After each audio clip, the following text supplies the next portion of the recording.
Et il propose une définition, et une définition qui, elle aussi, est parfaitement claire, justement. On avait besoin de cette formalisation. Une définition qui explique que le développement durable, c'est un développement qui répond aux besoins du présent sans compromettre la capacité des générations futures à satisfaire les leurs, sous-entendu, à satisfaire leurs besoins. Donc certes, il faut répondre aux besoins du présent, mais il faut que les générations futures puissent aussi répondre à leurs besoins. Et cette définition, je crois, est vraiment importante et vraiment utile parce que elle rappelle que la protection de l'environnement ne doit pas consister à des renoncements, à des sacrifices, puisqu'il faut répondre aux besoins du présent. Donc répondre aux besoins du présent, alors il y a plein de façons de le faire, et justement on peut discuter quels sont les véritables besoins que nous avons, et c'est là qu'il y a tout un débat politique sur le développement durable. Il ne suffit pas de dire développement durable, il faut encore définir quels sont ces besoins qu'on doit pouvoir satisfaire. Mais on rappelle que le but de l'écologie ne doit pas être seulement de protéger l'environnement en ignorant le reste, et surtout que ça ne doit pas représenter une punition pour les générations actuelles. D'où d'ailleurs l'oxymore qui consiste à dénoncer ce qu'on appelle l'écologie punitive. L'écologie punitive, ça n'a aucun sens. L'écologie ne doit pas être punitive puisqu'elle doit répondre aux besoins du présent.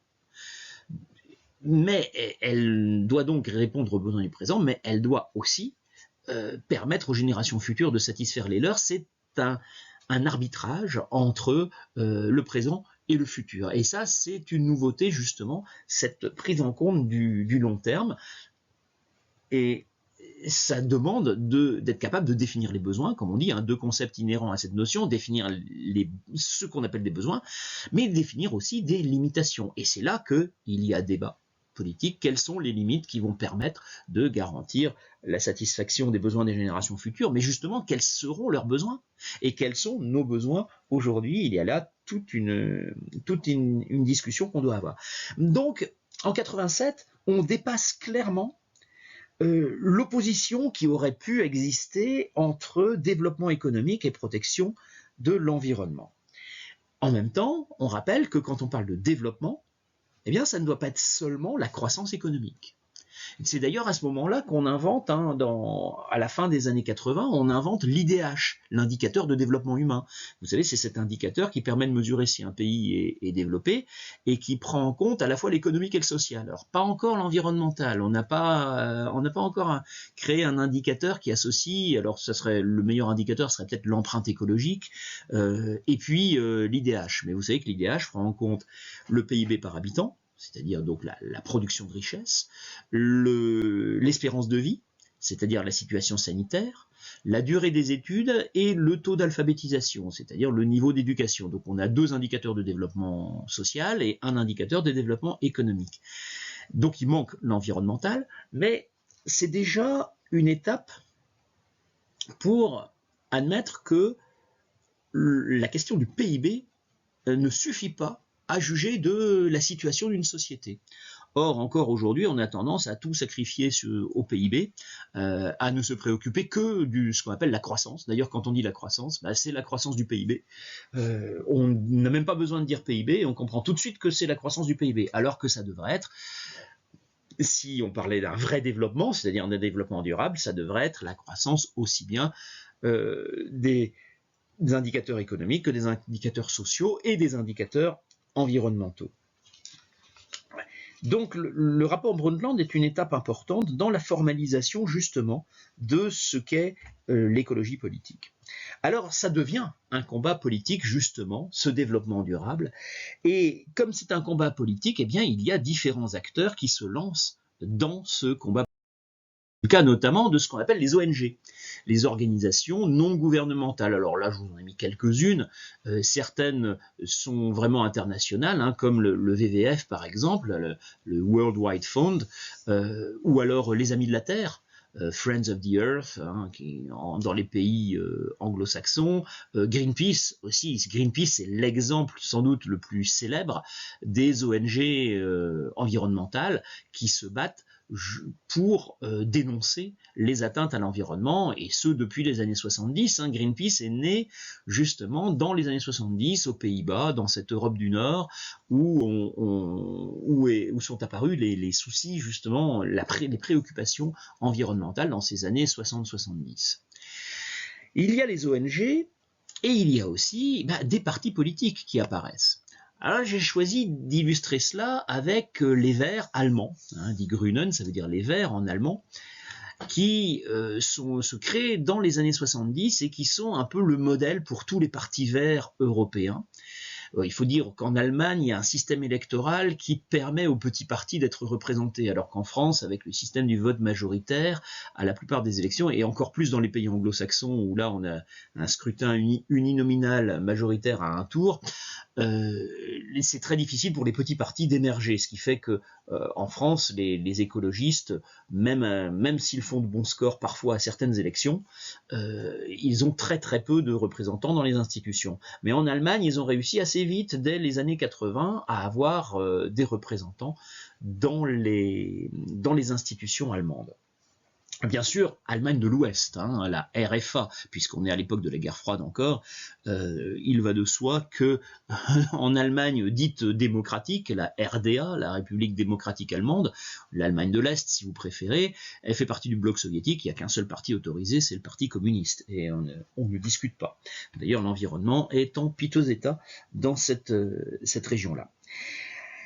Il y a donc des partis politiques, il y a des mouvements citoyens. Alors, pour prendre un exemple de mouvement citoyen, le cas de la grève scolaire lancée par Greta Thunberg en 2018, et derrière les marches pour le climat, qui se sont développées dans les années 2018, 2019, 2020, qui ont été un peu affaiblis et fragilisés par le Covid, mais les marches climat, ça a été un mouvement planétaire.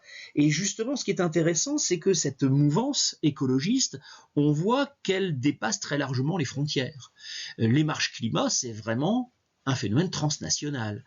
Greta Thunberg, on sait qu'elle est suédoise, mais au fond, elle communique dans le monde entier, elle voyage dans le monde entier, enfin, pas très vite parce qu'elle ne prend pas l'avion, mais elle se déplace beaucoup, et elle considère que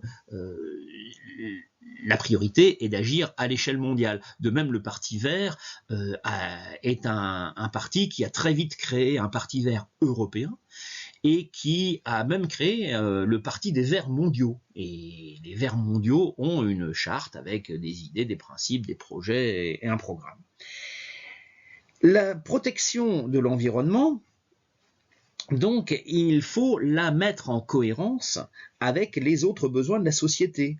C'est ça qu'on appelle faire de la politique, c'est-à-dire juger des priorités, les évaluer et arbitrer entre les priorités, tenter de dépasser les contradictions, comme l'a fait Brundtland avec la notion de développement durable, être capable de dépasser les contradictions et réussir à construire un véritable projet qui prenne en compte tous les éléments, aussi bien l'économique, le social que l'environnemental, et pourquoi pas aussi le culturel. Et on peut comme ça prendre en compte tous les éléments de la politique. C'est donc un projet politique global. C'est pour cela que, avant de voir la conséquence, rappelons par exemple un texte très récent, puisque c'était au mois de mars 2024, un rapport de la Cour des comptes française qui nous dit que la problématique de l'adaptation au changement, alors ici on sous-entend le changement climatique, puisque je vous rappelle que l'enjeu numéro 1 de l'action par rapport au changement climatique, c'est d'abord l'adaptation. Donc eux, ils partent de ce problème, et c'était l'objet du rapport en question, justement, et qui explique que la problématique de l'adaptation au changement impose d'abord que des choix politiques soient faits, et dans tous les domaines de l'action publique. Donc, protéger l'environnement, c'est pas seulement décider de créer un parc national ici, d'interdire tel herbicide là, même si ça en fait partie, mais tout cela doit s'articuler avec des projets économiques, sociaux, de façon à ce que tout ça soit cohérent et que ça soit possible. Par exemple, si on interdit un herbicide comme le glyphosate, par exemple, puisque ça fait débat actuellement en France, ça suppose qu'à côté, on réfléchisse aux moyens de permettre aux agriculteurs de lutter contre les mauvaises herbes. Donc ça suppose mettre en place de la formation pour qu'ils découvrent les moyens d'éviter les problèmes liés aux mauvaises herbes. Et ça existe puisque l'agriculture biologique le fait, mais ça demande de la formation, ça demande aussi quelques moyens financiers parce que on ne se reconvertit pas comme ça du jour au lendemain. Donc ça demande toute une organisation. Et cette organisation, c'est ce qu'on appelle de la planification. L'expression planification écologique, c'est alors le premier qu'il a utilisé en France, il se trouve que c'est Jean-Luc Mélenchon depuis une dizaine d'années, et depuis c'est devenu un terme commun, puisque Emmanuel Macron l'a repris à son compte en 2022, c'était le grand projet de son deuxième quinquennat, c'était la planification écologique. Alors, la Cour des comptes a clairement mis en évidence que pour le moment, on n'a encore rien fait qui aille dans le sens d'une planification écologique. Après ça, c'est un autre sujet. Enfin, est-ce qu'on le fait, est-ce qu'on le fait pas, c'est un autre débat parce que justement, le problème, c'est qu'on est peut-être encore trop dans une logique de l'environnement, d'une protection de l'environnement qui serait contraire au développement économique. Et dans ces conditions, évidemment, si protéger l'environnement, ça revient à faire des sacrifices économiques, ça pose problème, c'est difficile. Et donc, on a du mal à le faire, et on l'a vu avec la crise agricole de janvier 2024. Là, c'est l'exemple même d'une incapacité à construire une planification écologique, puisque la seule solution qu'on a trouvée, c'est de faire des sacrifices sur l'environnement, puisqu'on a autorisé à nouveau un certain nombre de pesticides, de façon à ce que les agriculteurs puissent continuer à produire et dans l'espoir d'avoir un revenu convenable. Donc on reste dans cette opposition entre protection de l'environnement et développement économique, alors que justement l'écologie politique, ça consiste à dépasser cette contradiction. Alors, l'écologie politique, ça implique forcément des tentatives, des échecs, des négociations, des discussions, des combats, des conflits d'acteurs, des refus, des luttes, en bref, ce qu'on appelle de la politique. C'est une affaire de conflit politique, et c'est normal. La protection sociale est aussi une affaire de conflit politique. Il faut savoir que la plupart des mesures de protection sociale que nous avons mises en place, notamment après la Seconde Guerre mondiale, ou en 1936, ou même en 1919, ou au début du XXe siècle, elles ont été obtenues suite à des luttes politiques, à l'élection dans les assemblées d'un certain nombre de députés socialistes, ensuite à des grèves sur le terrain, à des manifestations, divers types de pressions. L'écologie, c'est la même chose. C'est une affaire de conflit politique dans lequel chaque acteur essaie de défendre sa conception du développement durable. Et il est normal et naturel, c'est ce qu'on appelle le pluralisme politique, qu'il y ait plusieurs conceptions du développement durable et que ça génère nécessairement des conflits et des luttes.